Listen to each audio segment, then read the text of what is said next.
how to turn on or turn off color correction on Samsung Galaxy S26 Ultra.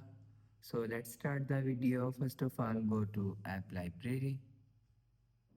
So here click on Settings App, 9 Setting, scroll down and click on Accessibility. So you will see accessibility is here. So click on Accessibility.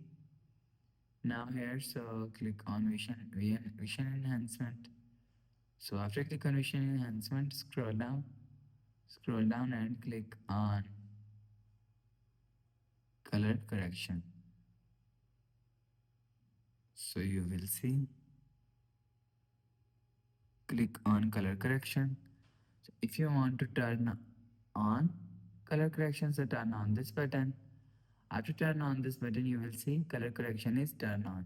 So if you want to turn off color correction, so turn off this button. After turn off this button, you will see color correction is turned off. So you will turn on or turn off color correction from here. So after the process, go back to home screen. So that's how you can turn on or turn off color correction on Samsung Galaxy S26 Ultra. So if you like the video, please subscribe. Thanks for watching.